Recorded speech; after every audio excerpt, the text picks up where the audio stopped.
BBC Urdu service के Facebook live के साथ मैं हूं हिना सईद। आज हम बात कर रहे हैं सोशल मीडिया पर जारी मुहिम फ्रूट बॉयकॉट के हवाले से।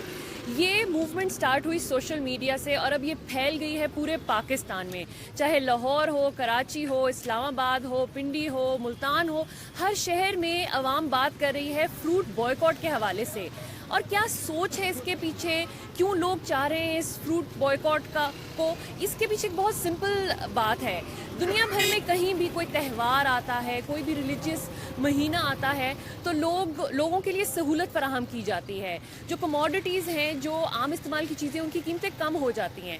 लेकिन पाकिस्तान में वो चाहे खाने पीने की चीज़ें हों या दूसरी चीज़ें हों, कीमतें बढ़ जाती हैं। ऐसा क्यों होता है और इसके ख़िलाफ़ आवाज़ उठाने की ज़रूरत क्यों है? आइए हम बात करते हैं इस मुहिम को चलाने वाले एक शख्स से, जो कि हैं फरीद साहब। जमात इस्लामी यूथ विंग से इनका ताल्लुक है। आइए इनसे पूछते हैं कि इस मुहिम के पीछे क्या सोच थी उनकी। जी फरीद साहब। बिस्मिल्लाहिर्रहमानिर्रहीम। पहले तो आपका शुक्रिया कि आपने सोशल मीडिया की आवाज़ में और नौजवानों की आवाज़ में हम आवाज़ हुए। ये एक हमारे दोस्त स्टेटस देते हैं कि मतलब ये फ्रूट्स इतने महंगे हो गए हैं तो इसका एक हल क्या है। हल उसका वो पेश करते हैं कि हम अगर 3 दिन के लिए इसका बाइकाट करते हैं तो फिर ये जो आड़ती हैं या जो मंडी वाले हैं, उनका ये हो जाएगा कि उनके जो फ्रूट्स हैं वो गल सड़ जाएंगे और वो फिर मजबूर हो जाएंगे कि आफ्टर 3 डेज़ इसको मतलब निकालने के लिए, उसके रेट डाउन करने के लिए। तो इसी पे सोच के पीछे हमने इस पर अमल किया और फिर हम इसी पर मतलब ना चलते हुए और इस पर हमने कैंपेन चलाई, जिसका अल्हम्दुलिल्लाह हमें बहुत अच्छा फीडबैक मिला। फरीद साहब, इसके पीछे सोच क्या है? कहाँ से ये सोच आई आपको कि हम ये कैंपेन की शुरुआत करें? असल में हम जब यूरोपियन कंट्री की सुबह शाम मिसालें तो सुनते हैं, लेकिन हमें कोई ये नहीं बताता कि उनके पीछे जब इस तरह से रेट्स वहाँ पे बढ़ते हैं तो फिर वो क्या करते हैं, उसके आवाज़ उठाते हैं या स्ट्राइक करते हैं या सड़कों पर आते हैं, एहतजाज करते हैं या क्या करते हैं। उनका सिंपली हाल यही होता है कि वो चीज़ों का बाइकाट कर देते हैं। जब चीज़ों का बाइकाट होता है तो ज़ख़ीरा अंदोज़ और मुनाफाखोर जो होता है वो घुटने टेक देते हैं। और यही सोच हमारे मतलब हमने इसको देखा और इसी पर हमने अमल किया और इस पर अल्हम्दुलिल्लाह हम कामयाब हुए हैं। जी, बहुत शुक्रिया फरीद साहब, आपने सोच जानी इस मुहिम के पीछे। आइए आपको बात करते हैं थोड़े से यहाँ पे जो फ्रूट सेलर्स हैं उनसे और जानते हैं कि वो किन कीमतों पे ये यहाँ पे जो है फ्रूट्स बेच रहे हैं और क्या उनको ये जो कमाई करते हैं उससे उनका घर चल पाता है, क्योंकि इनका ये मौक़िफ़ है कि वो फ्रूट जो है वो सही कीमत पे बेच रहे हैं। जी बताइए, आपको नहीं लगता फ्रूट महंगा बेच रहे हैं? जी, मंडी में बहुत महंगा हमें मिल रहा है, फिर भी हमने जो रेट रखे हुए हैं वो बिल्कुल जायज़ और मुनासिब हैं और गवर्नमेंट रेट लिस्ट के मुताबिक वो हम बेच रहे हैं। आगे रेट लिस्ट लगी हुई है, आप हमारे पूरे बाज़ार के रेट चेक कर सकते हैं। कोई ऐसी चीज़ नहीं है जिसका रेट आपको ज़्यादा हो।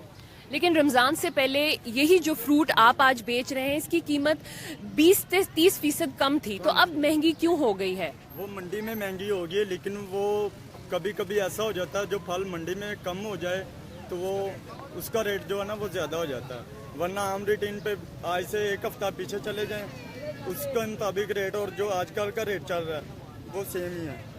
ठीक है, बहुत शुक्रिया। आपने जाना कि जो फ्रूट सेलर्स हैं उनका ये कहना है कि उनको पीछे से ही जो फ्रूट है वो महंगा मिल रहा है, इस वजह से वो आगे महंगा बेचने पे मजबूर हैं। इसका कुछ ना कुछ ताल्लुक जो है वो डिमांड और सप्लाई से है, क्योंकि रमज़ान में जो डिमांड है वो बढ़ जाती है बहुत ज़्यादा, इस वजह से जो है रेट जो है वो भी बढ़ जाता है। आइए आगे बढ़ते हैं, केलों के स्टॉल पे चलते हैं। केले जो है वो रमज़ान से पहले 30 रुपये 35 रुपये बिक रहे थे, इस वक्त जो है वो 60 रुपये बिक रहे हैं। यहाँ पे ख़रीदार भी हमारे साथ मौजूद हैं। आइए कुछ ख़रीदारों से भी बात करते हैं और उनसे पूछते हैं क्या वो महंगे फ्रूट जो है वो मजबूरी में ख़रीद रहे हैं या उनके पास कोई और चॉइस है, वो बॉयकॉट करेंगे या नहीं करेंगे। जी अस्सलाम वालेकुम। आप खरीदेंगे या नहीं? अब इतने महंगे फ्रूट हैं, वैसे समझ नहीं आ रही कि इतनी हमारी आमदनी नहीं है कि हम इसको ख़रीद सकें। आप देखें केले का रेट देख लें, कोई 100 रुपये दे रहा है, कोई 120 रुपये दे रहा है, कोई 140 रुपये दर्जन ले रहा है, तो ये that is not a reasonable price. तो ये हुकूमत को चाहिए कि ये इन रेट पर कमी की जाए ताकि जो गरीब अवाम है वो इसको ख़रीद सके, रमज़ान है और रोज़े इफ्तार कर सके। हुकूमत ने रमज़ान बाज़ार लगाए हैं लोगों की सहूलत के लिए, तो आप लोग वहाँ से क्यों नहीं ख़रीदते, बाहर से क्यों ख़रीदते हैं?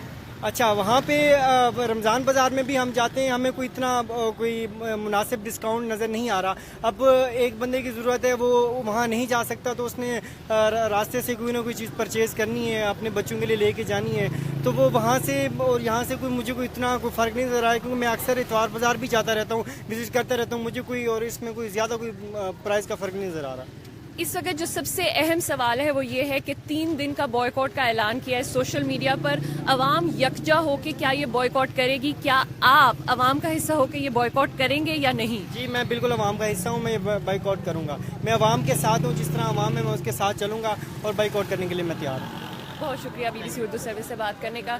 जी नाज़रीन, आपने देखा कि किस तरह से यहाँ पे लोग फ्रूट खरीद रहे हैं। लोग मजबूर हैं फ्रूट खरीदने पर भी, क्योंकि रमज़ान में फ्रूट चाट बनाई जाती है। वहीं लोग जो है वो महंगा फल खरीद के आगे बेच रहे हैं, इसलिए उनकी भी मजबूरी है कि वो महंगा फल ही बेच रहे हैं। अब सवाल ये है कि अगले 3 दिन जुमा, हफ्ता और इतवार जो फ्रूट बॉयकॉट मुहिम की शुरुआत की गई है वो किस हद तक सक्सेसफुल होगी या नहीं। BBC उर्दू सर्विस से हिना सईद को इजाज़त दें।